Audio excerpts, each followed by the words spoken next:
आयुर्वेद में 3 निष्णाएं हमारे पास आती हैं, कौन कौन सी? प्राणेशना, धनेशना, परलोकेशना। तो भारतीय उपनिषदों में 3 निष्ठा को वर्णन आता है, द्वितीयेशना, उत्तरेशना और लोकेशना। क्या है इनके पीछे लॉजिक है, क्या रीजन है, वो हमने डिस्कस कर लिया था। तो यहाँ पे एक बड़े अच्छा रेफरेंस बताया था, ना यत पापात पापी अस्ति यद अनुकरण से दीर्घमायु, जिसके पास जीवन जीने के लिए कोई उपकरण नहीं है, जीवन जीने के लिए कोई साधन नहीं है, लेकिन उसकी आयु है, हेल्दी है, तो उससे बड़ा पापी इस संसार में कोई भी नहीं है। उसके बाद देखो, तो पैसा कमाने के लिए क्या साधन बता रहे थे? कृषि, पशुपालन, वाणिज्य, राजस्व, सेवा। कृषि, पशुपालन, वाणिज्य, राजस्व, सेवा। फिर प्राणेशना, परलोकेशना। उसके बाद जो पुनर्जन्म होता है, जन्म के विषय कारण कौन कौन से होते हैं? इस संसार में आने के 4 कारण बाद बताते हैं अलग अलग लोग। फर्स्ट चीज है जैसे माता पिता, सेकंड वन है स्वभाव, थर्ड वन है पर निर्माण, पूर्व जन्म में जो कर्म कर कर आए हैं, फोर्थ वन है यदृच्छा, यदृच्छा में कोई रीजन नहीं हो जिसके पीछे, उसको यदृच्छा बोलते हैं। नेक्स्ट देखो, तो प्रत्यक्षवादी, ठीक है, यहाँ पे देखो रीबर्थ की थ्योरी में 2 प्रकार के बताते हैं कि प्रत्यक्षवादी जो दिखता है सिर्फ उसी को मानने वाले, श्रुतिवादी सुनी सुनाई बातों को मानने वाले। तो सुनी सुनाई बातों को मानने वाले 4 प्रकार की फर्क होती हैं, वही माता पितृवाद, स्वभाववाद, परिनिर्वाणवाद है, यदृच्छवाद। नेक्स्ट देखो, यहाँ पे एक बात हमारे को बोलते हैं, प्रत्यक्षम ही अल्पम, जो हमारे को दिखता है वो बहुत ही थोड़ा है। प्रत्यक्षम ही अल्पम, अनल्पम अप्रत्यक्षम अस्ति, जो हमारे को नहीं देख पा रहे वो बहुत अधिक है। ठीक है, जैसे हम क्या देखते हैं, बाहर निकलते हैं, ऊपर छत में देखें तो आसमान दिखाई देता है, तो हमारे को इतना ही दिखेगा, लेकिन आसमान के बाहर बहुत कुछ है, मल्टीपल स्टार्स है, बिलियंस ऑफ स्टार्स है ना। जैसे अर्थ प्लेनेट है, वैसे हजारों लाखों प्लैनेट्स हैं मिल्की वे में, है ना, ऐसे कितने सारे यूनिवर्स हैं। तो वही बता रहे हैं, प्रत्यक्ष ही अल्पम अनल्पम अप्रत्यक्षम अस्ति, कहाँ का रेफरेंस है पता होना चाहिए थोड़ा सा। उसका देखो, प्रत्यक्ष ज्ञान में बाधक हेतु, ये बिजली में हर साल क्वेश्चन आता है, इनमें तो कौन सा हेतु नहीं है, जब है कि क्या क्या कारण है जिस कारण से हम किसी चीज को नहीं देख पाते हैं? 8 कारण है प्रत्यक्ष में, बाधक 8 है। फर्स्ट वन इधर अति सन्निकर्षात, फॉर एग्जाम्पल किसी चीज को बड़ी नजदीक से देखा जाए नहीं देख पाएंगे, और अति विप्रकर्षात, कोई चीज बहुत दूर हो तो भी नहीं देख पाएंगे। Second one, third one is आवरणाद, जो संस्कृत की टर्मिनोलॉजी है वही याद रखना, आवरणाद। अति सन्निकर्षात, अति विप्रकर्षात, आवरण। आवरण क्या मतलब होता है? आवरण मतलब कवर कर देना, है ना। किसी चीज को अगर ब्लैंकेट से कवर कर दिया जाए, हमें क्या पता ब्लैंकेट के नीचे क्या क्या पड़ा हुआ है, नहीं देख पाएंगे। फॉर एग्जाम्पल, आप रूम अपने बैठे हो, है ना, रूम के साइड पे 4 दीवारें हैं, तो वो वॉल्स क्या है, वॉल एक्ट एज आवरण, उसके पीछे क्या है क्या पता, नहीं मालूम। सन्निकर्षात, अति विप्रकर्षात, आवरणात्। नंबर 4 वन, कर्ण दुर्बल्यात्। कर्ण किसे बोला जाता है? कर्ण बोला जाता है इंद्रियों को। ठीक है, हमने देखना कैसे है? चक्षु इंद्रिय से। ठीक है, चक्षु इंद्रिय का अधिष्ठान क्या है? नेत्र। चक्षु इंद्रियों में वीकनेस होने के कारण हम नहीं देख पाएंगे, कर्ण दुर्बल्यात्। नंबर 5 इज मन अन्नवस्थानात्, प्रेजेंस ऑफ माइंड ना हो। ठीक है, एब्सेंस ऑफ माइंड होने के कारण क्लासरूम में कुछ भी, कई बार हमारे हम 4 बातें कर रहे हो आपस में, ठीक है, अगर हमारा मन कहीं और हो तो हम सुनते, हम सामने वाला जो मर्जी बोलता रहे हम नहीं सुन पाते हैं। ठीक है, दैट इज मन अवस्थानात, हमारे सामने से कोई चीज गुजर जाए हम देख नहीं पाते हैं, क्यों? Because of absence of mind, हमारा माइंड प्रेजेंट ही नहीं है वहां पर, मन अवस्थानात। नंबर 6 वन इज समान अभिहाराद, समान अभिहाराद, मल्टीपल चीजें जो सिमिलर सिमिलर हो उनको देखने से। ठीक है, फॉर एग्जाम्पल, जैसे हम देख रहे हैं गांव का झुंड है, गाय, ठीक है, गाय एक ग्रुप है, उसमें 6 गाय हैं, 6 के 6 देखने में बिल्कुल सेम सेम है। ठीक है, किसमें क्या फीचर थे, तो हम उसमें भी क्या कर सकते हैं, प्रत्यक्ष में अच्छे से नहीं देख पाएंगे। ठीक है, सेम सेम कारण होने के कारण, समान अभिहाराद अभी।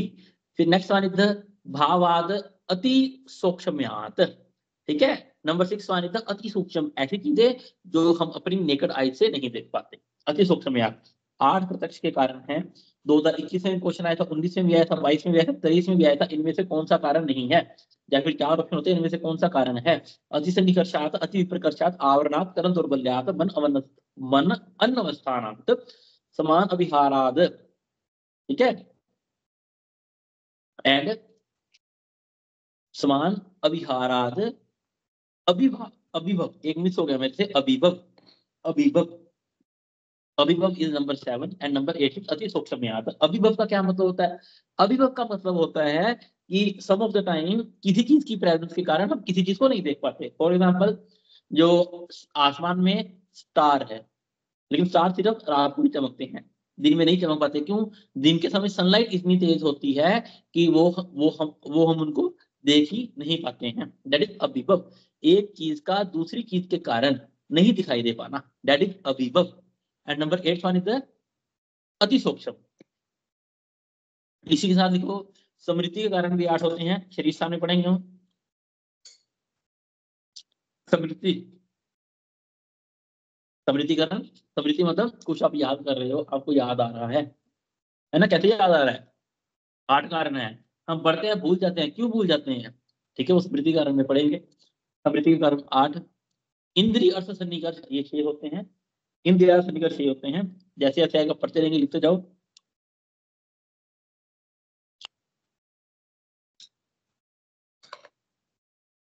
प्रत्यक्ष बात के कारण 8, स्मृति के कारण 8,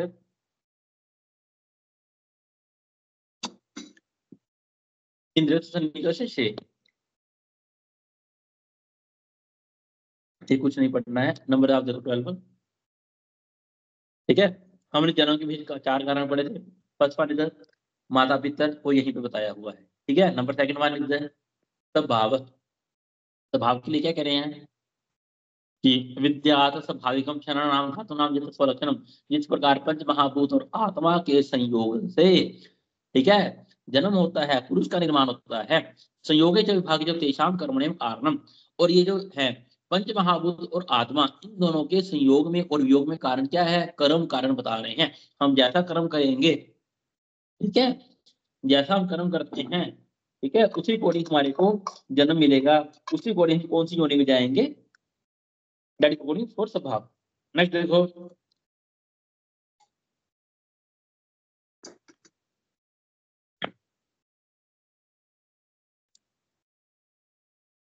नंबर 14 15 यदृच्छा। यदृच्छा, यदृच्छा होता है जो किसी को नहीं मानते, जो नास्तिक होते हैं। वो कह रहे हैं, ये रेफरेंस एक बार मैंने पूछा किसके लिए आया। ना परीक्षा, ना परीक्ष, ना कर्ता, ना कारण, ना क्या है? ठीक है, जो किसी परीक्षा को नहीं मानते, ना परीक्षा को नहीं मानते, ना कर्ता, ना ही कारण, ना ही किसी पीछे किसी कोष को मानते हैं। ना देव, ना देवताओं को मानते हैं, ना ऋषि, ना ऋषियों को मानते हैं, ना सिद्धि, ना कर्म, ना ही कर्म को मानते हैं, और ना ही ये मानते हैं कर्मों का फल होता है। तो किसके लिए आए ये इच्छा के लिए आए। मैं क्या चतुर्विध परीक्षा बता रहे हैं हमारे को। 4 प्रकार की परीक्षा होती है। द्विविधम एव खलु सर्वम सच असच। कह रहे हैं इस सारे संसार में 2 ही चीजें हैं, एक सच और दूसरा झूठ। एक सच है और एक झूठ है। तो जानेंगे कैसे सच क्या है, झूठ क्या है? उसके लिए चतुर्विध परीक्षा का वर्णन है। आत्मोपदेश, प्रत्यक्ष, अनुमान एंड युक्ति। क्या कह रहे हैं हमारे को? द्विविधम एव खलु सर्वम सत असत। सारे संसार में 2 प्रकार की ही परीक्षाएं हैं। ठीक है, तो सॉरी, सारे संसार में 2 ही चीजें हैं। अगर हम सारे संसार को 2 चीजों में डिवाइड कर दें, या तो सच है या झूठ है, तो उन चीजों को जानने के लिए 4 परीक्षाएं हैं। कौन कौन सी? आत्मोपदेश, प्रत्यक्ष, अनुमान और युक्ति। आत्मोपदेश, प्रत्यक्ष, अनुमान और युक्ति। नेक्स्ट देखो,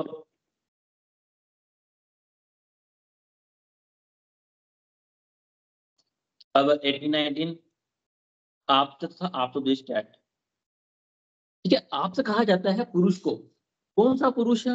जो, सुनो पहले मेरी कहानी सुनो। वो वाला पुरुष जो रज और तम से मुक्त हो, जिसके शरीर में केवल और केवल सत्व की प्रधानता हो। ठीक है ना? जो बोले वो बात सच होती हो, जिसको त्रिकाल का ज्ञान हो, वो होते हैं आप्त पुरुष। और आप्त पुरुष जो बोल गए वो वाणी सच होती है, वो कभी भी झूठी हो ही नहीं सकती। जैसे पुनर्वसु जी ने जो ज्ञान आयुर्वेद का दिया, ठीक है, वो आप्त पुरुष है, इसीलिए हम उसको पढ़ रहे हैं। जो लिखा है 110% सही लिखा है, कुछ भी गलत नहीं है। सुश्रुत जी ने सुश्रुत संहिता लिख दी, वाग्भट ने लिख दी, ये आप्त पुरुष हो गए। ठीक है, ये आप्त पुरुष हुए हैं। तो क्या कह रही हैं? रजस्तमोभ्याम निर्मुक्ताम। जो रज और तम से मुक्त हैं, मतलब उनके शरीर में रज और तम गुण मुक्त हो रखा है, केवल और केवल सत्व की प्रधानता है। रजस्तमोभ्याम निर्मुक्त तप ज्ञान बलेन च, अपने तपस्या से अपने ज्ञान से जो रज और तम से मुक्त हो रखे हैं, केवल वो केवल सात्विक गुण के हैं, ठीक है, वो आप पुरुष होते हैं। ये शाम त्रिकालम अमलम ज्ञानम अव्याहतम जिंदा, समझना मेरी बात को। ये शाम त्रिकालम, त्रिकाल मतलब भूतकाल, वर्तमान काल, भविष्य काल, उनको तीनों कालों का ज्ञान रहता है। ये शाम त्रिकालम, अमलम संधि हो रखी है, ठीक है, त्रिकाल है, उसके आगे म लिख रखा है, त्रिकाल प्लस अमल, अ बन जाएगा, ठीक है। अमल, मल किसको बोलते हैं? मल बोलते हैं मल को, वेस्ट को। तो यहाँ पे मल का क्या मतलब है? अमल, जिसमें कोई भी दुष्टि ना हो, ठीक है, उनको त्रिकाल का ज्ञान रहता है और उसमें कोई भी दुष्टि नहीं होती। मतलब क्या इसका? त्रिकाल का ज्ञान होता है और पूरा सत्य होता है, वर्तमान वर्तमान भविष्य का तीनों का ज्ञान, और बिल्कुल सत्य होता है, सटीक ज्ञान होता है, ठीक है। त्रिकालम अमलम ज्ञानम। नेक्स्ट क्या कह रही है? अव्याहतम सदा, व्याहत मतलब जिसमें दुष्टि हो, अव्याहत जिसमें दुष्टि ना हो, ठीक है, उनका ज्ञान हमेशा सत्य होता है। नीचे देखो, आपता शिष्टा विबुद्धा तेषां वाक्यम असंख्यम। आप्त, शिष्ट, विबुद्ध, ये इसके सिनोनिम है। आप्त को शिष्ट भी बोला जाता है, विबुद्ध भी बोला जाता है, ठीक है। नेक्स्ट है तेषां वाक्यम असंशयम। ये जो आप्त पुरुष है, इनके वाक्य पर कभी भी डाउट नहीं करना चाहिए। संशय मतलब डाउट, संशय कहा जाता है डाउट को। ये सब चीजें साथ साथ लिख लिया करो, जैसे मैं बोलता हूँ ना, तो सुनने में तो अच्छी लगती हैं, लेकिन जब हम 4 दिन 5 दिन में पढ़ते हैं तो दिमाग से निकल जाती हैं, क्या मतलब था। वैसे तो रिकॉर्डिंग क्लास ही रहती है 30 डेज तक। तो क्या कहते हैं? तेषां वाक्यम असंशयम, उनके वाक्य में कोई भी डाउट नहीं होता है। सत्यम वक्ष्यन्ति ते कस्मादस्यम नीरजस्तमा, ठीक है, जो भी होती है उनकी बातें सत्य होती हैं। कस्मात् सत्यम नीरजस्तमा, और रज और तम से मुक्त होती है। नेक्स्ट देखिए, प्रत्यक्ष किसको कहा जाता है? प्रत्यक्ष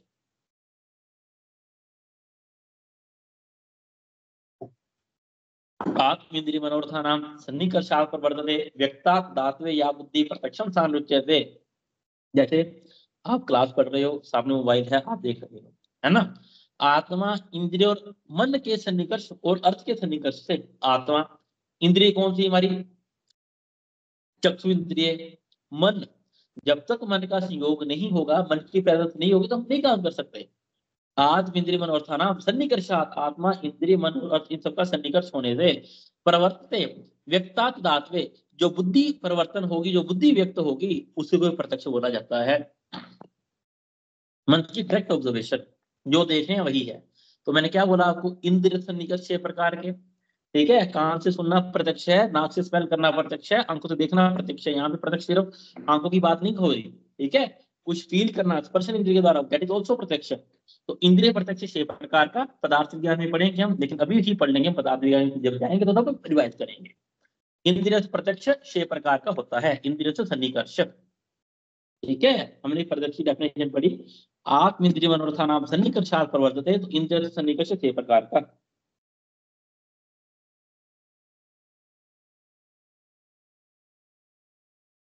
अब 4 मार्ग कह रहे हैं प्रत्यक्ष सविकल्प निर्विकल्प। 2 प्रकार का प्रत्यक्ष होगा, सविकल्प निर्विकल्प। सविकल्प का मतलब क्या होता है? विकल्प कहते हैं क्लासिफिकेशन को। सविकल्प प्रत्यक्ष जिसकी फर्दर क्लासिफिकेशन की जा सकती हो, निर्विकल्प जिसकी फर्दर कोई क्लासिफिकेशन नहीं है। निर्विकल्प प्रत्यक्ष जिसकी फर्दर कोई क्लासिफिकेशन नहीं है, सविकल्प जिसकी फर्दर क्लासिफिकेशन हो। तो सविकल्प 2 प्रकार का होगा, लौकिक और अलौकिक। लौकिक, अलौकिक, ठीक है। लौकिक मतलब इस संसार के लिए यूज होगा, अलौकिक इस संसार के लिए नहीं है। देखो, लौकिक 2 प्रकार का होगा, बाह्य और अभ्यंतर। बाह्य प्रत्यक्ष किसके द्वारा होगा? 5 ज्ञान इंद्रियों के द्वारा, चक्षु श्रोत्र घ्राण रसन स्पर्श, है ना, बार बार बोलता हूँ। त्वचा नाम की कोई इंद्रिय नहीं है, त्वचा अधिष्ठान है स्पर्शन इंद्रिय का, ठीक है। श्रवण कोई इंद्रिय नहीं है, श्रोत्र इंद्रिय है जो श्रवण का अधिष्ठान है। चक्षु श्रोत्र घ्राण रसन स्पर्शन, ये बाह्य प्रत्यक्ष में ये क्वेश्चन आता है बड़ा कॉमन, कि चक्षु श्रोत्र घ्राण रसन स्पर्शन कौन से प्रत्यक्ष का भेद है। ऑप्शन में होता है लौकिक बाह्य प्रत्यक्ष, लौकिक अभ्यंतर प्रत्यक्ष, अलौकिक विकल्प या सविकल्प प्रत्यक्ष। तो समझना, बाह्य प्रत्यक्ष है, बाह्य में भी लौकिक का भेद है, टाइप है। अभ्यंतर में एक ही आएगा, ठीक है, मन आएगा हमारा, ठीक है, अभ्यंतर में मन आएगा। सीमित अवधि अलौकिक प्रत्यक्ष देखो, अलौकिक प्रत्यक्ष 3 प्रकार के, कौन कौन से? सामान्य लक्षण, ज्ञान लक्षण, योगज। ठीक है, अलौकिक प्रत्यक्ष हम जैसे साधारण लोगों को नहीं होता है, साधुओं को ही होता है, जो ज्ञानी होते हैं, ऋषि मुनि होते हैं। ठीक है, एक तो सामान्य ज्ञान होगा, एक सामान्य लक्षण, ज्ञान लक्षण और योगज। तो इसको याद रखना, योगज 2 प्रकार का होता है, युक्त और युक्त ज्ञान। योगज जो योगी होते हैं केवल उनको होगा, युक्त और युक्त ज्ञान 2 प्रकार का। आप ये देखिए, बाह्य प्रत्यक्ष और अभ्यंतर प्रत्यक्ष। बाह्य में 5 हमारी ज्ञान इंद्रियां और मन सबके सन्निकर्षित है। ठीक है, ज्ञान होगा जिसको क्या बोलते हैं हम? सन्निकर्षित 6 प्रकार का। कौन कौन सा? इसको 6 प्रकार का प्रत्यक्ष सन्निकर्ष बोलते हैं। संयोग, संयुक्त समवाय, संयुक्त संवेद समवाय, समवाय संवेद समवाय, विशेषण, विशेष्य भाव। तो इसको ऐसे ही याद रखते। क्या बोला मैंने अभी? संयोग, संयुक्त समवाय। पहले तो क्वेश्चन आता है कि सन्निकर्ष प्रत्यक्ष कितने प्रकार का? 6 प्रकार का। दूसरा क्वेश्चन क्या आता है कि मन किसका भेद है? ठीक है, लौकिक अभ्यंतर प्रत्यक्ष का मन भेद है। या फिर ये पूछ लेते हैं प्रत्यक्ष कितने प्रकार का होता है? लौकिक और निर्विकल्प और सविकल्प। ठीक है, ये फिर ये भी क्वेश्चन आता है लौकिक और अलौकिक किसके भेद है? सविकल्प के भेद है। निर्विकल्प जिसकी फर्दर क्लासिफिकेशन ही नहीं है, सविकल्प जिसकी क्लासिफिकेशन है। समझ के करना है, आयुर्वेद बड़ा अच्छा है, बहुत आसान है। नेक्स्ट देखिए, संयोग, संयुक्त समवाय, संयुक्त संवेद समवाय, समवाय संवेद समवाय, विशेषण, विशेष्य भाव। संयोग का मतलब क्या है? संयोग देखो, हमने अपनी इंद्रियों से देखा, सामने घड़ा पड़ा हुआ है। ठीक है, घड़े के साथ संयोग हुआ इंद्रिय का, तो हमने देखा जरिए संयोग, संयोग हुआ। इसके एग्जाम्पल है घट, एग्जाम्पल लिखते रहो नीचे, घट, घट। संयुक्त समवाय में क्या आएगा? हमने घड़ा देखा, घड़े की शेप देखी कैसी है, घड़ा है, घड़ा की शेप में है, दैट इज घट रूप। घट रूप इज द एग्जाम्पल ऑफ संयुक्त समवाय। ठीक है, संयुक्त संवेद समवाय में घट रूपत्व, हमने घड़ा देखा, घड़े का रूप देखा, फिर उसको बाद जानने की कोशिश करी ये कौन सी शेप में है, स्फेरिकल है, सर्कुलर है, ट्रायंगुलर है, स्क्वायर में है। दैट इज संयुक्त संवेद समवाय। नेक्स्ट वन इज समवाय। समवाय के एग्जांपल में शब्द, कोई कुछ बोल रहा है, ठीक है, हमें नहीं पता क्या बोल रहा है लेकिन कुछ बोल रहा है, दैट इज समवाय। संवेद समवाय, हम उसको अच्छे से सुन रहे हैं, ठीक है, और हमारा दिमाग, मन इंटरप्रेट कर रहा है क्या चीज है, दैट इज शब्द तत्व, दैट इज अंडर संवेद समवाय। और विशेषण, विशेष भाव, अभाव, जहां कुछ भी ना हो, दैट इज विशेषण, विशेष भाव। संयोग, इसको सीरियल ऑर्डर में याद रखना, सीरियल ऑर्डर में एग्जांपल याद रखना इसका। संयोग, संयुक्त समवाय, संयुक्त संवेद समवाय, समवाय संवेद समवाय, विशेषण, विशेष भाव, घट, घट रूपत्व, शब्द, शब्दत्व एंड अभाव। उसके बाद देखो अनुमान, अनुमान तीसरा प्रमाण, अनुमान प्रमाण। प्रत्यक्ष पूर्वम त्रिविधम कालम च अनुमीयते। ठीक है, प्रत्यक्ष पूर्वम त्रिविधम कालम, प्रत्यक्ष पूर्वम पहले प्रत्यक्ष होता है, बाद में अनुमान लगाया जाता है। पूर्व मतलब पहले, प्रत्यक्ष पूर्वम पहले प्रत्यक्ष होगा, बाद में अनुमान लगाया जाएगा। ठीक है, प्रत्यक्ष करने के बाद हम सोचेंगे। ठीक है, त्रिविधम त्रिकालम, त्रिकाल का क्या मतलब है यहाँ पे? भूतकाल, वर्तमान काल, भविष्य काल। ठीक है, हमने किसी को देखा, पहले प्रत्यक्ष हुआ हमारे को, फिर सोचेंगे। ठीक है, 3 प्रकार से सोच सकते हैं, पास्ट में, फ्यूचर में या प्रेजेंट में, तो सोचेंगे ही। प्रत्यक्ष पूर्वम त्रिविधम त्रिकालम च अनुमीयते, इसी को अनुमान कहा जाता है। फॉर एग्जाम्पल, वहनी निर्गुणो धूमेन।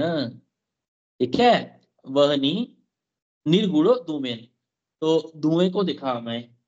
ठीक है, धुएं को देख के हम क्या अनुमान लगाया? सबसे पहले हमने धुआं देखा, तो धुएं के देख के क्या अनुमान लगा हमारे को कि वहां पर आग लगी हुई होगी, या फिर पहले आग लगी होगी तभी अब धुआं उठ रहा है, या फिर धुआं उठा है बाद में आग लग सकती है। सेकंड वन इज मैथुनम गर्भ दर्शनात्, हमने किसी प्रेग्नेंट लेडी को देखा, तो हमारे को अनुमान क्या हुआ कि इसने पास में मैथुन कर्म किया है तभी आज गर्भवती है। ठीक है ना, दैट इज ऑल्सो अनुमान। स एवं व्यवस्थम नियतम बीजात फल आगमत, हम किसी बीज को देख रहे हैं, सीड को देख रहे हैं, उससे अनुमान क्या लगाते हैं कि फ्यूचर में ये प्लांट बन जाएगा। नेक्स्ट देखो, दृष्टा बीजात फलम जाति रे सदृशम बुद्धा। उसके बाद देखो अनुमान की डेफिनेशन है, अनुपश्चात मीयते ज्ञायते इति अनुमान, जिसका ज्ञान बाद में हो, इसके बाद में, प्रत्यक्ष के बाद इसका ज्ञान हो, उसे अनुमान कहा जाता है। इसके नीचे देखो, तर्क संग्रह कहते हैं परामर्श जन्य ज्ञानम अनुमिति। मैं फिल इन द ब्लैंक्स में पूछे का 4 ऑप्शन देके परामर्श जन्य ज्ञान इज कॉल्ड एज अनुमान। उसके नीचे देखो, व्याप्ति विशिष्ट पक्ष धर्मता ज्ञानम इत परामर्श पदार्थ विज्ञान ये सब डिटेल में देखेंगे। अभी कुछ पता दे इन टर्मिनोलॉजी का बताओ। ठीक है, देखो अनुमानम खलु तर्को युक्ति अपेक्षा, ठीक है, युक्ति की अपेक्षा करता है अनुमान। उसके बाद देखो तीन प्रकार का अनुमान, दो प्रकार का बता रहे हैं। फिफ्थ लाइन देखिए, अनुमान दो प्रकार का, स्वार्थ अनुमान, प्रार्थ अनुमान। अनुमान मतलब अपने आप को समझाने के लिए कोई अनुमान लगाना, कह रहे हैं स्वार्थ अनुमान। प्रार्थ अनुमान सामने वाले को चीज समझाने के लिए अनुमान के साथ समझाना, दैट इज कॉल्ड प्रार्थ अनुमान। उसके बाद देखो प्रतिज्ञा हेतु उदाहरण उपनय निगमन, निगमन इन पांचों को पंचव्य कहा जाता है। ठीक है, इन पांचों को पंचव्य कहा जाएगा। वाद मार्ग पढ़ेंगे, मीमांसा में 44 वाद मार्ग होते हैं, वहां पे डिटेल देखेंगे इसकी। अब इतना याद रखना, प्रतिज्ञा हेतु उदाहरण उपनय निगमन इन पांचों को कॉल्ड है पंचव्य। दीस फाइव कलेक्टिवली कॉल्ड है पंचव्य। उसके नीचे देखो फर्दर अनुमान तीन प्रकार का बता रहे हैं, पूर्ववत, शेषवत, सामान्यतः दृष्ट। पूर्ववत, शेषवत, सामान्यतः दृष्ट। अब समझना मेरी बात को ध्यान से श्रद्धांजलि। पूर्ववत में कह रहे हैं यत्र कारणेन कार्य अनुमीयते तत् पूर्ववत। देखो संस्कृत है ये, ठीक है, एन आई आर से ई, तीसरी विभक्ति लग रही है यहाँ पे। ठीक है, कारणेन संस्कृत की तृतीय विभक्ति लग रही है।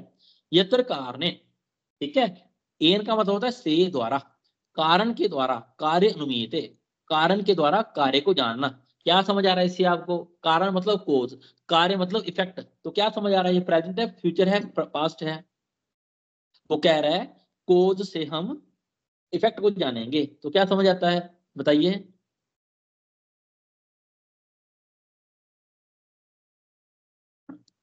कारण से कार्य को समझेंगे। हाँ, क्या लिखा है मुझे समझाइए, आप क्या बोल रहे हो? यत्र वो पढ़ो एक बार।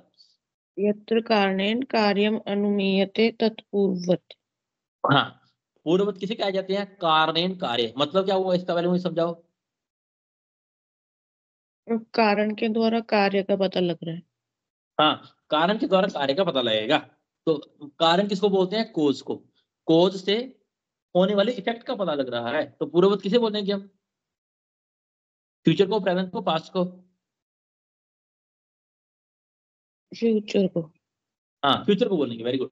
वो कह रहे कारणेन कार्य, कारण से कार्य को जानेंगे। ठीक है, फॉर एग्जाम्पल हम मिट्टी में सीड डाल रहे हैं, ठीक है, तो सीड क्या है? मिट्टी में डालना, दैट इज कारण। तो कार्य इफेक्ट क्या दिखेगा हमारे को? 3-4 महीने बाद एक प्लांट बन जाएगा, दैट इज पूर्व। ठीक है, देखो एग्जाम्पल क्या बता रहे हैं, मेघ को देखकर वृष्टि का ज्ञान होना। आसमान में बादल देख लिए हमने, कारण है। तो क्या ज्ञान होता है हमारे को? फ्यूचर में बारिश हो सकती है। नीचे देखो शेषवत, शेषवत कहते हैं किसको? पास्ट को। शेषवत कहते हैं पास्ट को। समझ के करना, घोटा बिल्कुल नहीं लगाना। मैं बार बार कहता हूं, यत्र कार्येन कारणम अनुमीयते, कार्य के द्वारा कारण को जानना। कार्य कहते इफेक्ट को, आज कोई इफेक्ट है हमारे पास, ठीक है, उसको देख के हम कार्य को जान रहे हैं। फॉर एग्जाम्पल किसी गर्भवती को देख रहे हैं हम, ठीक है, उससे हम अनुमान लगा रहे हैं कि ये उसका कारण क्या है गर्भवती का, कि इसने मैथुन किया होगा, आज गर्भवती है। तो इफेक्ट क्या है? गर्भवती है। उसका कारण क्या है? मैथुन किया होगा। नेक्स्ट वन इज द सामान्य तो दृष्टि, दैट इज प्रेजेंट, जो चल रहा है। ठीक है, सामान्य दृष्टि, सामान्य तो दृष्टम कार्य कारम भिन्न लिंगम। देखो जैसे धूम से अग्नि का ज्ञान होना, ये सब क्या है? सामान्य तो दृष्टम।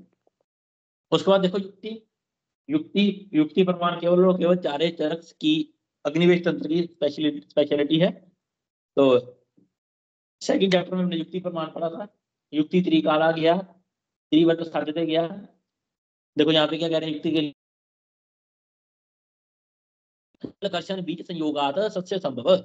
जिस जैसे जुगाड़ लगा रहे हैं, जल पानी, कर्षण मतलब खुदाई करना, ठीक है, या फिर भूमि को बोना, बीज और बीज डालना, उससे क्या होता है कि फ्यूचर में सस्य की उत्पत्ति होती है। ये युक्ति है। षड या धातु संयोगात गर्भणाम संभवम, ये भी युक्ति है। मध्य मंथन मंथान संयोगात अग्नि संभव। मध्य मंथन मंथान, ये जो आपको नीचे लिख रही होगी, एक लकड़ी का पीस है हॉरिजॉन्टल, दैट इज मध्य। ठीक है, जो ऊपर की लकड़ी है वर्टिकल, दैट इज मंथान। ठीक है, इसको रगड़ना आपस में, दैट प्रोसेस इज कॉल्ड मंथन। ठीक है, प्रोसेस कॉल्ड मंथन। ऐसा करने से क्या होता है? अग्नि जल जाएगी, दैट इज ऑल्सो युक्ति है। युक्ति युक्ता चतुष्पादम संपात व्याधि निवर्णी। और तो और यदि चतुष्पाद मतलब विषक द्रव्य उपस्थाता रोगी है, चारों हमारे पास प्रेजेंट है, और युक्ति अच्छे से लगाई जाए, तो व्याधि डेफिनेटली नाश होती है। उसके बाद देखो युक्ति की डेफिनेशन, बुद्धि पश्यति या भावान बहु कारणम योगजान, युक्ति त्रिकाला से गया, त्रिवर्ग सत्य से गया, बुद्धि पश्यति या भावान बहु कारणम योगजान। बहु कारण मतलब अनेक चीजों के बारे में सोचकर, अनेक चीजों के बारे में सोचकर अब हम ये आइडिया दे रहे हैं। युक्ति तो आइडिया है ना, आइडिया जुगाड़ लगाना, बहुत सारी चीजों के बारे में सोचने के बाद हम ये आइडिया दे रहे हैं। ठीक है, बहु कारणम योगजान, इतना तो पूछता है क्या है, युक्ति है। युक्ति त्रिकाल लग गया, युक्ति से 3 कालों का ज्ञान होता है। युक्ति से हम ये भी सोचते हैं कि अगर हमारा ये आइडिया है, मैं अच्छे से पढ़ूंगी, अच्छे से प्रिपरेशन करूंगी, तो डेफिनेटली मेरे को नेशनल कॉलेज में सीट मिलेगी ही मिलेगी, वहां जाके मेरे को मंथ का 1 लाख स्टाइपेंड भी मिलेगा, है ना। ये क्या युक्ति है, पता है हमारे को। त्रिवर्ग साध्यते गया, इससे त्रिवर्ग की सिद्धि भी मिलती है, धर्म अर्थ और काम की। त्रिवर्ग कहते हैं धर्म अर्थ काम को, चतुर्वर्ग कहते हैं धर्म अर्थ काम और मोक्ष को। हमने पढ़ा होगा सूत्र स्थान का चैप्टर नंबर 1 का श्लोक नंबर 3 था, शायद श्लोक नंबर 4 था चरक संहिता का, धर्म अर्थ काम मोक्ष नाम आरोग्यम मूलम उत्तमम। धर्म अर्थ काम मोक्ष, इन चारों को रहता है चतुर्वर्ग। ठीक है, चतुर्वर्ग की प्राप्ति किससे होती है, आरोग्य से होती है। अगर आप लोग को धर्म का कार्य करना है, यहाँ पे धर्म का मतलब हिंदू मुस्लिम सिख वाला नहीं है, धर्म का मतलब हमारी ड्यूटी। जैसे स्टूडेंट, आप स्टूडेंट हो तो पढ़ना, ड्यूटी पढ़ाई करना, वो आपका धर्म है। ठीक है, तो अर्थ मतलब सोर्स ऑफ पैसा कमाना। ठीक है, काम मतलब अपनी इच्छाओं को पूरी करना, काम मतलब इच्छा को पूरा करना, जो घर की जरूरतें हैं, ठीक है, जो मेरी नीड्स हैं उन सबको पूरा करना कौन है काम। हम पैसा भी तभी कमा सकते हैं, अपनी ड्यूटी भी तभी कर सकते हैं, हमारे पास थोड़ा सा फीवर हो जाए पढ़ने का मन नहीं करता। ठीक है, अपने काम पे नहीं जा सकते, पैसा कैसे कमाएंगे जब तक ठीक नहीं है। ठीक है, इच्छा पूरी ही नहीं कर पाएंगे। और मोक्ष की प्राप्ति भी तभी होगी जब हम आरोग्य है, तभी ध्यान लगा पाएंगे। इसको चतुर्वर्ग बोला जाता है। ठीक है, उसके बाद देखो एश परीक्षा नास्त्याम अन्य यथा सर्वम परीक्षा, ये 4 प्रकार की परीक्षा है, इसके अलावा 5वीं कोई भी परीक्षा नहीं है। परीक्षम सद असत च एव न अस्ति पुनर्भव। इस परीक्षाओं के द्वारा ही हम सत्य और असत्य की जांच कर सकते हैं। सत्य मतलब सच, असत्य मतलब झूठ। और इन चारों परीक्षा के द्वारा हम बताते हैं कि पुनर्जन्म अवश्य होता है। वो कहते हैं पुनर्जन्म होता ही होता है। अब होता है नहीं होता उसको आप एक बार रीड कर लेना, नहीं पढ़ाया मैंने। ठीक है, पुनर्जन्म होता है, आयुर्वेद पुनर्जन्म को मानता है, क्योंकि शरीर साथ में पढ़ेंगे। एक बड़ा अच्छा श्लोक लगता है मेरे को चरक संहिता का, ना ही क्वचित किंचित कर्म जिससे फलम न बुझ्यते। इस संसार में कोई ऐसा काम नहीं जिसका फल ना भोगना पड़े। हम जो भी कर रहे हैं उसका हमारे को फल मिलेगा ही मिलेगा, लेकिन कब मिलेगा नहीं पता। सेम श्लोक भगवत गीता में भी आता है ये, कर्मण्य फालिका कर्मण्यवादिकार वहां फलेषु कदाचन। तो चरक संहिता में 6वें स्थान में भी आएगा। आचार्य पुनर्वस्वात्र जी बोल रहे हैं, ना ही क्वचित किंचित कर्म जिससे फल ना बुझ्यते। अगर फल नहीं भोगा, थोड़ा बहुत बच गया, तो अगले जन्म में आके उसका पूरा करना पड़ेगा। फिर हम दैव पुरुष ये सब डिटेल में पढ़ेंगे। उसके बाद देखो आप, सॉरी, इसको रीड करना तो एक अपने लिए रीड कर सकते हो, एग्जाम में पूछने वाला नहीं है इसमें कुछ भी। नेक्स्ट देखो 3 उपस्तंभ। ठीक है, 3 रेशनाएं आएंगी हमारे, चैप्टर का नाम है तीसरे अध्याय। ठीक है, अब 3 के 7 टॉपिक आएंगे जो 3 के कॉम्बिनेशन में बना दिए इन्होंने, 3 के कॉम्बिनेशन में बना दिए। ठीक है, तो एक हमने पढ़ लिया पहले, कौन सा पढ़ के आए हम, 3 रेशनाएं। 3 रेशनाएं हमने पढ़ ली। अब बाकी देखो कौन कौन से आएंगे, अथ खलु त्रय उपस्तंभ, 3 उपस्तंभ, त्रिविध बल, त्रिविध त्रिणी आयतन आनी। आयतन कहा जाता है पाथवे को, आयतन कहते हैं पाथवे को। त्रयो रोगा, 3 प्रकार के रोग होते हैं। त्रयो रोग मार्ग, वो 3 ही रोग के पाथवे हैं। त्रिविध विषय, 3 प्रकार के व्यक्ति होते हैं। त्रिविध औषध, और 3 प्रकार के मेडिसिनल प्रोसीजर होंगे। 7 हो गए ये। 8वां कौन सा पढ़कर आए, 8वां कौन सा पढ़ के आए हम, तीसरे ऐसनी है, 3 ऐसनाएं, 3 ऐसनाएं, एक वो वाला और 7 ये वाले, टोटल कितने हो गए 8। अष्टत्रिक का वर्णन मिलता है, क्वेश्चन आता है अष्टत्रिक का वर्णन मिलता है। इसमें कितने त्रिक हैं, कितने ट्राइड हैं यहाँ पे, टोटल 8, टोटल 8 ट्राइड। तो यहाँ पे मत जाना 7 अदर ट्राइड लिखा है, अदर ट्राइड लिखा है इन्होंने। 1 ट्राइड ऑलरेडी पढ़ा है हम, 3 ऐसनाओं वाला, 7 और आएंगे हमारे पास, वेरी इंपॉर्टेंट। देखो फर्स्ट वन इज त्रय उपस्तंभ इति, कौन कौन से, स्वप्न ब्रह्मचर्य इति। 3 उपस्तंभ हैं, आहार स्वप्न और ब्रह्मचर्य। उपस्तंभ मतलब पिलर, ये ऐसे पिलर हैं जो लाइफ के लिए वेरी वेरी इंपॉर्टेंट है। ठीक है, आहार, ब्रह्मचर्य, स्वप्न और ब्रह्मचर्य। देखो स्वप्न को उन्होंने उपस्तंभ में रखा है, इसलिए काल निद्रा बड़ी जरूरी है रात को टाइम से सो जाओ, 11 बजे का बिल्कुल मत जागो, सुबह 6 बजे उठ जाओ, उसके बाद नहीं सोना है। नेक्स्ट देखो, संस्कार संस्कारात हितम उप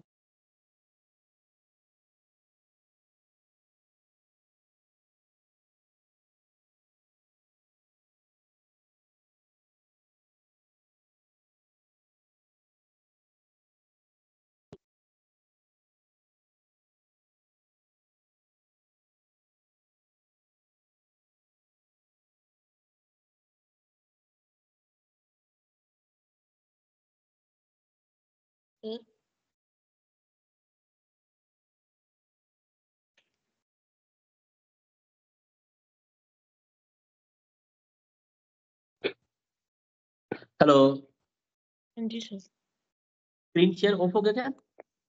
हाँ सर, हाँ, होल्ड पे किया था शायद, हाँ। हेलो, नहीं नहीं होल्ड नहीं था। देखो ये हो गया ना हमारा कंप्लीट टॉपिक, वाचन कटुआ त्रिउपसम पे। क्षत्रिय उत्तम आप समझा रहे थे, आहार स्वप्न हाँ, ब्रह्म। हार्ट स्वप्न ब्रह्मचर्य 3 होते हैं। ठीक है, इसलिए अच्छा खाना खाना चाहिए, टाइम से सोना चाहिए, टाइम से उठना चाहिए, और ब्रह्मचर्य। नीचे देखो क्या कह रहे हैं, संस्कारात संस्कार अहित अनुप सेवन से, यदि आप अहितकर का सेवन करते हो, अनुप सेवन से उसका त्याग करना चाहिए, उसकी जगह पर हितकर का ही सेवन करना चाहिए। मतलब कि अगर आप टाइम से नहीं सोते हो, रात को 3 बजे सोते हो, सुबह 10 बजे उठते हो, ऐसा नहीं करना, टाइम से सोने की आदत डालनी चाहिए। ठीक है, अहितकर आहार का विरुद्ध आहार का सेवन करते हो, उसको भी त्याग करना चाहिए, वो बता रहे हैं यहाँ पे। ये रेफरेंस पूछता एग्जामिनर कहाँ पे है, संस्कारात् संस्कारम हित अनुपसेवनस्य इह उपदेक्षते, तेरे उपस्तम के लिए आया। 3 प्रकार का बल होता है, सहज काल, युक्ति गृहित। सहज काल कौन सा? सहज बल जो बचपन से हमारे शरीर से है, बाई बर्थ है हमारे अंदर। ठीक है, सहज यावत शरीर सत्वयो प्रकृतम। ठीक है, नेक्स्ट है कालज बल। कालज बल हमने ऋतुचर्या जब पढ़ी तो हमने देखा कि वर्षा ऋतु में, ग्रीष्म काल में शरीर का बल सबसे कम रहता है, मध्यम में, अधान काल की मध्य ऋतु में, वसंत ऋतु में, और शरद ऋतु में मध्य बल रहता है। ठीक है, शिशिर और हेमंत में उत्तम बल रहता है, दैट इज कालज बल। युक्तिगृत पुनः तस्माद आहार चेष्टा योगदान। युक्तिगृत बल मतलब जो हम अपनी युक्ति के द्वारा शरीर का बल बढ़ाते हैं, जैसे एक्सरसाइज करके, व्यायाम करके, अच्छा खाना खा के, दैट इज युक्तिगृत बल। ये सब याद रखना है, फिर इन द ब्लैंक्स में क्वेश्चन आता है। उसके बाद देखो त्रीणी आयतनानी। आयतनानी, आयतन मतलब मार्ग, किसके मार्ग? रोग मार्ग। ठीक है, आयतन कहते हैं पांचवे, रोगों का पांचवे क्या है? 3 है, अर्थानाम कर्मणाम कालस्य च अतियोग अयोग मिथ्यायोग। काल अर्थ कर्म का, अयोग अतियोग और मिथ्यायोग से। काल मतलब ये चल रहा है, ठीक है, समय चल रहा है, जैसे ग्रीष्म काल, वर्षा काल। तो ग्रीष्म में ग्रीष्म का अतियोग होने के कारण गर्मी में गर्मी बहुत ज्यादा पड़े, अतियोग। ठीक है, अयोग गर्मी में गर्मी ही ना पड़े, मिथ्या योग गर्मी में गर्मी पड़ रही है, ठंड पड़ जाना। ठीक है, ये रोगों का कारण है काल। अर्थ मतलब इंद्रियों का अर्थ। ठीक है, चक्षु इंद्रिय के द्वारा बहुत ज्यादा प्रयोग करना, सुबह से लेकर शाम तक excessive use of phone, mobile phone, बहुत ज्यादा सुनना, कानों में ईयरफोन स्पीकर लगाए रखना। ठीक है ना, ये अति योग है इंद्रियों का। अयोग बिल्कुल भी प्रयोग ना करना, मिथ्या योग गलत प्रयोग करना। ठीक है, काल अर्थ कर्म, कर्म मतलब जो कर्म नहीं करने चाहिए उनका सेवन करना। ठीक है, तो ये सब आएंगे हमारे पास, काल अर्थ कर्म नाम। ये क्या है? त्रिविध आयतनानी। उसके बाद देखो, इतना ये शुरू से पढ़ते आ रहे हैं हम, अगर डाउट है तो पूछे ना, बता दूंगा। उसके बाद देखो हमारे पास क्या कहते हैं कि बड़ा दर्शन रीजन में क्वेश्चन पूछ लेता है एग्जामिनर, 38, बड़ा कॉमन क्वेश्चन। तत्र एकम स्पर्शन इंद्रियम इंद्रिय नाम इंद्रिय व्यापकम। वो कह रहे हैं सभी इंद्रियों में से इकलौती स्पर्शन इंद्रिय है जो सारी इंद्रियों में व्यापक है। व्यापक मतलब सारे शरीर में फैली हुई है। देखो स्पर्शन इंद्रिय का अधिष्ठान क्या है? त्वचा। त्वचा सारे शरीर में है, तो स्पर्शन इंद्रिय भी सर्व शरीर में है। ठीक है, चक्षु का स्पेसिफिक रीजन है, आंखों में ही होगी, श्रोत्र कानों में होगी, लेकिन स्पर्शन इंद्रिय सर्व शरीर व्यापक है। तो सर्व शरीर व्यापक होने के कारण इसका काम कैसे कर रही है? वो कह रही है चेत संवाई। चेत किसको कहा जाता है? चेत इत समझो मन। चेत कहते हैं मन को, इसका मन के साथ समवाय संबंध रहता है। सारी इंद्रियों में व्यापक है, सर्व शरीर में व्यापक, सॉरी, सर्व शरीर में व्यापक इंद्रिय है चक्षु इंद्रिय, इसका चेतना के साथ, चेतना मतलब मन के, चेत कहते हैं मन को, चेत के साथ, मन के साथ। हम कई बार बोलते हैं ना मेरा चित्त नहीं पढ़ाई में लगता है ना, मतलब मेरा मन नहीं पढ़ाई में करता, पंजाबी गाना भी है ये तो एक। तो कह रहा है चेत संवाई, चेतना के साथ संवाई संबंध है किसका, इस इंद्रिय का। नेक्स्ट कह रहे हैं स्पर्शन व्यापकत्वम, व्यापक कर्माणि च तस्मात् सर्वेन्द्रियाणाम व्यापक स्पर्श की तो भाव विशेष। वो कह रहे हैं कि संपूर्ण इंद्रियों में केवल स्पर्शन इंद्रिय ही एक ऐसी है जो इंद्रियों में विद्यमान रहता है, मन का त्वचा के साथ समवायी संबंध रहता है। ठीक है, मन कार्य करता है, कैसे करता है, वो कह रहे हैं कि मन कार्य करता है त्वचा के साथ समवाय संबंध में रहता है। यद्यपि मन एक है और मन अणु है, छोटा है और मन एक है, फिर भी सारे शरीर में व्यापक रहता है। इसलिए संपूर्ण इंद्रियों का व्यापक रूप में जो विशेष रूप से स्पर्श होता है। नेक्स्ट देखो 7वें अर्थयुक्त है,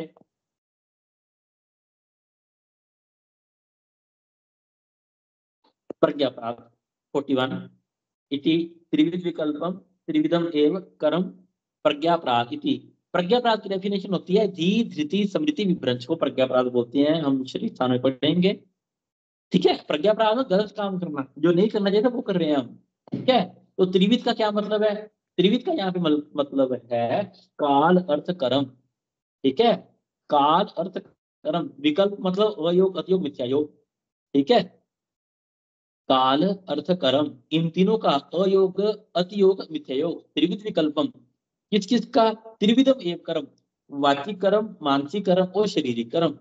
शारीरिक कर्म, वाचिक कर्म, मानसिक कर्म और इनका अयोग अतियोग मिथ्या योग करना, इसको प्रज्ञापराध कहा जाता है। प्रज्ञापराध कब करता है इंसान, जब धी धृति स्मृति भ्रंश हो जाती है, जब उसकी बुद्धि स्मरण शक्ति, ठीक है, और धृति ये सब विभ्रंश हो जाती है, उसको प्रज्ञापराध बोला जाता है। अब धी किसे कहते हैं, धृति किसे कहते हैं, समृद्धि किसे कहते हैं, ये हम शरीर चैप्टर नंबर 1 में पढ़ेंगे। ठीक है, जैसे धृति कहा जाता है विषय प्रवरणम सत्व, निश्चय को मेरी बात सुनो बस। धृति कहते हैं विषय प्रवरणम सत्व, किसी एक इंसान के साथ, किसी एक सब्जेक्ट के साथ, किसी एक विषय के साथ बहुत ज्यादा अटैच हो जाना, excessive of attachment is known as धृति विभ्रंश। ये हम डिटेल में पढ़ेंगे वहां पे आगे श्रीफा चैप्टर नंबर 1 में। नेक्स्ट देखो आप,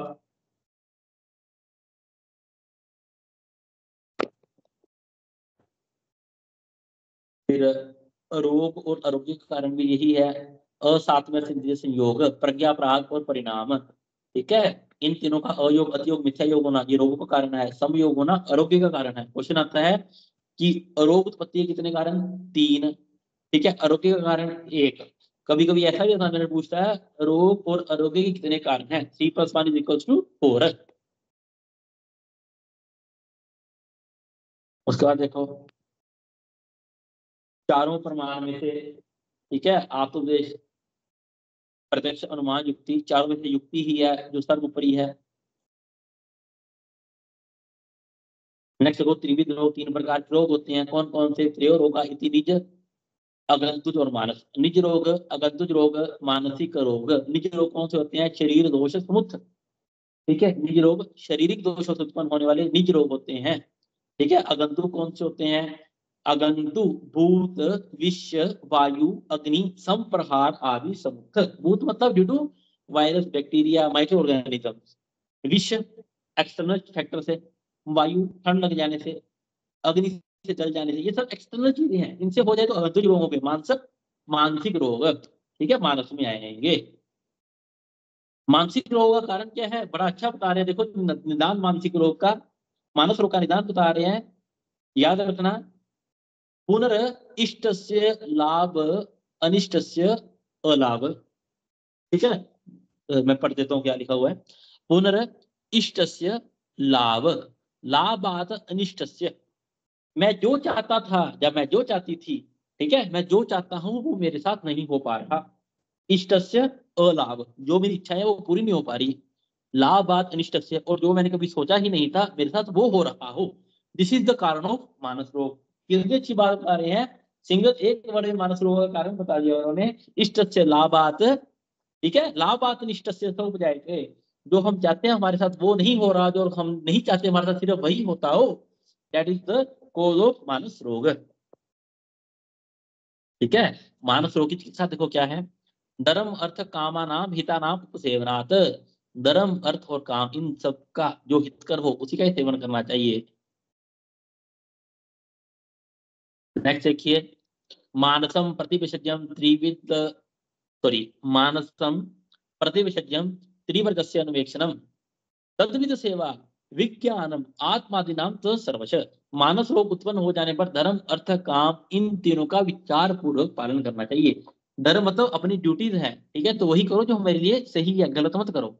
अर्थ काम इन सब का विचार पूर्वक कार्य करना चाहिए। ठीक है, तद्विध सेवा, तद्विध सेवा का क्या मतलब है, बड़ों की सेवा करनी चाहिए। विज्ञान आत्मादिनाम से सर्वच, विज्ञान आत्मादिनाम अपने आप का चिंतन करना चाहिए, हर चीजों को सोच समझ के करना चाहिए। ये मानस रोग का किस्सा सूत्र है। मानस रोग का निदान क्या था, इष्ट से अलाहाबाद, अलाहाबाद निष्ठ से। नेक्स्ट वाले त्रिविध रोग मार्ग। ठीक है, रोग के पास में तीन होते हैं, शाखा मर्मस्थली संधि और कोष्ठ। शाखा मर्मस्थली संधि और कोष्ठ। अब शाखा किसे बोला जाता है, देखो त्रिविध रोग मार्ग की शाखा मर्मस्थली संधि कोष्ठ। तत्र शाखा रक्त आदि धातु सत्वकच। ठीक है, शाखक रोग में क्या क्या आएगा, रक्त आदि, रक्त आदि मतलब रक्त रक्त मांस में अस्थि मज्जा शुक्र।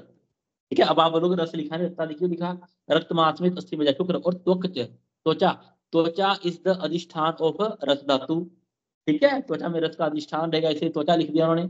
ठीक है, त्वचा रक्त मांस में अस्थि मज्जा शुक्र, ये सब आएंगे शाखागत रोगों में। और इसी को ही शाखागत रोग कहा जाता है बाह्य रोग मार्ग, ऑल्सो कॉल्ड एज बाह्य रोग मार्ग। नेक्स्ट वन इज द मर्मस्थली संधि। मर्मस्थली संधि में क्या आएगा, मर्माणी पुनर्बस्ती हृदय मूर्धनी, इसको त्रय मर्म कहा जाता है। ठीक है, बस्ती हृदय और मूर्ध, बस्ती हृदय से मूर्ध, इसको मर्म त्रय बोला जाता है। अस्थिगत रोग, सारे बोन के डिसऑर्डर आएंगे इसमें। संधिगत रोग, अस्थि संधि, यो अस्थि संयोगा तत्र निबद्धश्च स्नायु कंट्रा, ये सब आएंगे मर्मस्थली संधिगत रोग में। स मध्यम रोग मार्ग, इसको मध्यम रोग मार्ग भी बोला जाता है। देखो शाखा को बाह्य रोग मार्ग बोला जाएगा, मर्मस्थली संधि के रोगों को मध्यम रोग मार्ग बोला जाएगा, और कोष्ठगत रोगों को अभ्यंतर रोग मार्ग बोला जाएगा। क्वेश्चन क्या आता है, स्नायुगत और कंडरागत विकार कहाँ के रोग हैं, शाखागत, मर्मस्थलीगत और कोष्ठगत, तो गलत मत करना वहां पर। नेक्स्ट वन इधर कोष्ठ। कोष्ठ में क्या आएगा, कोष्ठ पुनरुच्चते, पहले कोष्ठ बता रहे हैं, कोष्ठ होता क्या है। कोष्ठ पुनरुच्चते महास्रोत्र शरीर मध्य। महास्रोत्र, स्रोत्र किसको बोलते हैं, और महास्रोत्र, ठीक है, जो बहुत बड़ा कोई पाइप लाइक स्ट्रक्चर है बॉडी में, फ्रॉम एलिमेंट्री कैनाल से ओरल कैविटी से लेके एनल कैनाल तक, इस कंप्लीट को कहा जाता है महास्रोत्र। ठीक है, महास्रोत्र शरीर मध्य, शरीर मध्य में क्या आएगा, शरीर मध्य में आएगा हमारे पास क्या, ट्रंक रीजन। ट्रंक में क्या आएगा हमारे पास, thoraco abdominal cavity, thoraco abdominal region, thorax और एब्डोमेन में जो कुछ भी पड़ा हुआ है, इसमें हार्ट भी आएगा, लंग्स भी आएगा, एब्डोमेन भी आएगा, लीवर भी आएगा, स्प्लीन भी आएगा, राइट साइड में लीवर, लेफ्ट साइड में स्प्लीन, राइट साइड में सिक्कम मलाशय। ठीक है, और पेल्विक कैविटी के ऑर्गन्स भी आएंगे, ये सब किसके अंतर्गत आएंगे, हमारे शरीर मध्य में। देखो क्या कह रहे हैं, कोश उच्चते महास्रोत्र शरीर मध्य महानिम आम पक्वाशय च इति अमाशयगत रोग पकाशयगत रोग, ये सब किसके अंदर आएंगे, ये सब आएंगे अभ्यंतर रोग मार्ग के अंतर्गत। ठीक है, स रोग मार्ग अभ्यंतर, इजी है, वेरी वेरी इजी। उसके बाद देखो देखो विमर्श में बता रहे हैं फिफ्थ लाइन में, चक्रपाणी ने त्वचा को आश्रयभूत रस धातु को भी शाखा माना है। ठीक है, रस धातु को शाखा में रखा है, त्वचा का आश्रयभूत है। परम सुश्रुत संहिता शीर्षण चैप्टर नंबर 6 देखेंगे, 107 तो क्या डिटेल में देखेंगे। उसके बाद देखो शाखा में कौन कौन से लोग होंगे, शाखा में मैंने बोल दिया कौन कौन से लोग हैं। ठीक है, तो रक्त मास में अस्थि मज्जा शुक्र, ये सब रोग शाखागत रोग होंगे। इसमें कौन कौन से आएंगे, गलगंड, पिड़का, अलजी, अपची, चरम कील, अधिमास, मशक, कुष्ठ, व्यंग आदि विकारा बहिर्मार्गश्च। नेक्स्ट कह रहे हैं विसर्प शब्दु गुल्म अर्श और विदर्दी। ठीक है, विसर्प शब्दों से गुल्म अर्श विदर्दी, ये अलग से लिखने की जरूरत क्यों पड़ी, अभी बताता हूँ आपको। नेक्स्ट मर्मस्थली संधिगत रोग, सारे मर्म प्रदेश के रोग, सारे अस्थियों के विकार, सारे संधिगत रोग, ये आएंगे मर्मस्थली संधिगत रोग के। इसको क्या बोला जाता है, और कौन सा रोग मार्ग है ये, मध्यम रोग मार्ग। मध्यम रोग मार्ग, वेरी गुड। क्या कह रहे हैं वो, इसमें कौन कौन सी व्याधि आ रही है, पक्षवद, पक्षग्रह, अपतानक, अर्दिक, शोष, ज्वर, राजयक्ष, अस्थि संधिशूल, बुद्ध भ्रंश। ठीक है, और शिरो हृदय बस्तिगत रोग, ये सब मध्यम रोग मार्ग में आएंगे। नेक्स्ट वन इज द कोष्ठगत रोग। कोष्ठ में क्या आएगा, सर्दी, अतिसार, ज्वर, ये सब आमाशय संबंधी विकार है ना। देखो ज्वर, अतिसार, सर्दी, अल्सर, विसूचिका, काश, श्वास, हिक्का। चिकित्सा स्थान पढ़ा हमने, आपको याद हो चैप्टर नंबर 17, चिकित्सा स्थान, श्वास और हिक्का, ये दोनों आमाशय से उत्पन्न होने वाले रोग हैं, वात कफज विकार हैं, है ना, आमाशय समूह व्याधि हैं ये। तो उदर रोग, प्लीहा आदि, ये सब क्या है, कोष्ठ के अंतर्गत आएंगे। फिर कह रहे हैं विसर्प शब्दु अर्श गुल्म विद्रति, कोष्ठ अनुसारिणी भवंती, अलग से ये बता रहे हैं। तो याद रखना मेरी बात कि विसर्प, शोथ, गुल्म, अर्श, विद्रति, ये 5 ऐसी व्याधियां हैं जो बाह्य रोग मार्ग में भी होती हैं और अभ्यंतर रोग मार्ग में भी होती हैं। विसर्प, विसर्प बाह्य भी होता है, अभ्यंतर भी होता है। शोथ बाह्य भी होता है, इंटरनल भी होता है। गुल्म, ठीक है, बाह्य भी होता है, अभ्यंतर भी होता है। अर्श इंटरनल भी होता है, एक्सटर्नल भी होता है। विद्रति एक्सटर्नल भी होती है, इंटरनल भी होती है। ये हम पढ़ेंगे चैप्टर नंबर 17 में विद्रतियों के बारे में, एक्सटर्नल, इंटरनल। 5 व्याधियां ऐसी हैं जो शाखा में भी आएंगी और कोष्ठ में भी आएंगी। कौन कौन सी, विसर्प, शोथ, अर्श, गुल्म और विद्रति। त्रिविध वैद्य 3 प्रकार के वैद्य होते हैं, शतमचर वैद्य, सिद्ध साधित वैद्य और वैद्य गुण युक्त वैद्य। शतमचर वैद्य गुण देखिए आप, वैद्य बांड औषधो पुस्त पंच वल्लैत अबको लवलोकने। शतमचर जो दिखावा करते हैं, डोला छाप होते हैं, ठीक है, ये क्या करते हैं, भांड औषध की बड़े बड़े दिखाने के लिए लोगों को, भांड का मतलब यहाँ पे क्या है, इंस्ट्रूमेंट, ठीक है, खरल आदि मशीनरी, ये सब रख लेते हैं अपने पास, मेडिसिन से जाके रख लेते हैं, मोटी मोटी किताबें रख लेते, कभी पढ़ी नहीं होती उन्होंने, ठीक है। पंचैव अवलोकने, अवलोकन होता है केवल और केवल देखने के लिए, दिखाने के लिए, दैट इज कॉल्ड एज छदमचर वैद्य। लबंते य विषक शब्द ज्ञासते प्रतिरूपका, प्रतिरूप का मतलब दिखावा, विषक रूप, ठीक है, डॉक्टर की तरह दिखावा करते हैं, कॉल्ड एज छदमचर वैद्य। सिद्ध साधित वैद्य, सिद्ध साधित जिनके पास डिग्री तो नहीं होती है लेकिन किसी से उन्हें काम सीखा होता है, काम सीख के किसी से पास काम करके, ये श्री यश ज्ञान सिद्धा नाम व्यपदेशात सिद्धा द्विधा, सॉरी, श्री मतलब, श्री किसको बोलते हैं कि इज्जत पाना, यश, ठीक है, फिर ज्ञान, ये सब उन्होंने सिद्धा नाम, किसी से सिद्धि प्राप्त किया है, किसी से सीखा है, पढ़ा नहीं है लेकिन किसी से सीखा है। वैद्य शब्द में बनते और वैद्य शब्द का लाभ प्राप्त करते हैं, प्रतिरूप का दिखावा करना, प्रतिरूप का दिखावा करना, वैद्य शब्द में बनते मतलब वैद्य शब्द का लाभ प्राप्त करते हैं। नेक्स्ट देखिए, वैद्य गुण युक्त वैद्य, जो वैद्य रियल में है वो क्या है, प्रयोग ज्ञान विज्ञान सिद्ध असिद्ध सुख प्रदा, ठीक है, उसने अनेक प्रयोग किए होते हैं, उसको ज्ञान होता है, प्रैक्टिकल नॉलेज होती है, विज्ञान सिद्ध असिद्ध सुख प्रदा, ठीक है, तेषु अवस्थितम, तो यही वैद्य है, जीवित अभिसारास्ते, यही जीवन देने वाले वैद्य होते हैं। 3 प्रकार के औषध आएंगे अब, कौन कौन से है, त्रिविधम औषधम इति दैव्यपाश्रय, युक्तिपाश्रय, सत्वाब्जे, या फिर दैव चिकित्सा करेंगे हम, सत्वाब्जे करेंगे या युक्ति व्यपाश्रय करेंगे। दैव्यपाश्रय में क्या आएगा हमारा, मंत्र, मणि, सॉरी मंत्र औषधि, ठीक है, मंत्रों के द्वारा चिकित्सा करेंगे, मंत्र औषधि, मणि, मंगल, बलि, बलि का मतलब क्या है, बलि का मतलब ये नहीं होता किसी को मार देना, बकरा या गाय को मार देना, नॉट फॉर बलि। बलि का मतलब ये होता है कि अगर मेरी ये बीमारी ठीक होती है तो मैं अपनी किसी सबसे प्रिय चीज का त्याग कर दूंगा, ठीक है, जैसे कुछ लोग होते हैं कि कह देते हैं कि हम जीवन भर ये पाइनएप्पल नहीं खाएंगे, बनाना नहीं खाएंगे, है ना, सभी ने कुछ सोचा होता है, कुछ कुछ बड़े चीजें ऐसी देखने को मिल जाती हैं, दैट इज कॉल्ड एज बलि, अपनी कोई फेवरेट चीज का जो मुझे बड़ी प्रिय हो, है ना, उसका त्याग कर देना, खाने के लिए, यूज करने के लिए, कॉल्ड एज बलि। दूसरा मतलब होता है बलि का, बलिदान, बलिदान होता है दान देना, ठीक है, जो चीज अपने आप को बहुत प्यारी हो, ठीक है, किसी को दान देना काम के लिए, लेकिन हमने बलि का मतलब बना दिया गाय बकरी, इन सबको मंदिरों में मार देते हैं, तो बलि का ऐसा कहीं पर मतलब नहीं है, बलि का मतलब है दान से। मंत्र औषधि, मंगल, बलि, उपहार, उपहार मतलब गिफ्ट देना, गिफ्ट किसको देना है, यहाँ पे गिफ्ट का मतलब क्या है, जो गरीब है, खाना नहीं खा सकता है, उसकी सेवा करनी चाहिए, ठीक है, ये सब चिकित्सा है, इससे बड़ा अच्छा अच्छा फायदा मिलता है, वो बता रहे हैं, लिखा है तो मिलता होगा। उपहार, होम, होम मतलब यज्ञ करना, प्रायश्चित, अपनी गलतियों को कबूल कर लेना, इससे भी बड़ी आधी बीमारियां ठीक हो जाती हैं, है ना, हम किसी से बात ना करते हो लंबे समय से, और किसी से तो बात कर लेने से ही कितने सारे झगड़े सोल्व हो जाते हैं। प्रायश्चित, उपवास से, ठीक है, स्वस्थ आयतन, प्रणीनात गमनादि। युक्ति विपाशल चिकित्सा में क्या आएगा? पुनर्औषध द्रव्यानाम योजना, औषधों की द्रव्यों की योजना बनाना। सत्वावधि में क्या आएगा? सत्वावधि चिकित्सा में आता है मेंटल काउंसलिंग आ जाएगा इसमें। पुनर्अहितेभ्यो अर्थेभ्यो मनोनिग्रह, जो मेरे लिए अहितकर चीजें हैं उनको करने से रोकना, त्यागना। अहितेभ्यो अर्थेभ्यो मनोनिग्रह, ये आएगा सत्वावधि के अंतर्गत। नेक्स्ट देखिए, सिमिलरली इसको और भी 3 प्रकार की बताते हैं। अंत परिमार्जन, बहिर्परिमार्जन, शस्त्र प्रणिधान। इंटरनल एप्लीकेशन मेडिसिन की बहिर्परिमार्जन, ठीक है, और शस्त्र प्रदान सर्जिकल प्रोसीजर। तत्र अंतर परिमार्जन यदवंतम शरीर अनुप्रविश्य औषध आहार जात व्यतिनाम परामिष्टे यत् पुनर्बहिर्परिमार्जन आश्रित अभ्यंग स्वेदन। बहिर्परिमार्जन में क्या आएगा? एक्सटर्नल एप्लीकेशन के लिए अभ्यंग, स्वेदन, प्रदेह, परिषेक आदि। और शस्त्र परिधान में क्या आएगा हमारे पास? छेदन, भेदन, वेदन, धारण, लेखन, उत्पाटन, प्रच्छान, सीवन, ये सब सर्जिकल प्रोसीजर।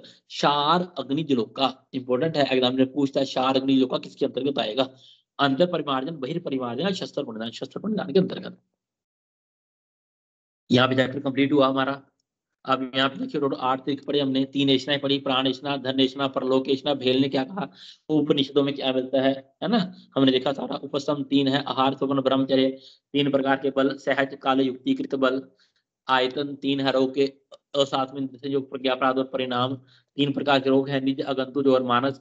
3 प्रकार के रोग मार्ग हैं, शाखागत रोग, मर्मस्थि संधिगत रोग, कोष्ठगत रोग।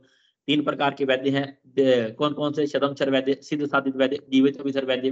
3 ही औषध है, दैव विपाशर, युक्ति विपाशर और सत्वावधि। या फिर इसको दूसरी तरह से लिखा गया, अंतर परिमार्जन, बहि परिमार्जन और शस्त्र प्रणिधान इति अग्निवेशित तंत्रेचरक प्रति संस्कृत सूत्र साने निर्देश चतुष्पति श्रेष्ठीय नाम अध्याय 11 अध्याय समाप्तम। कोई डाउट है तो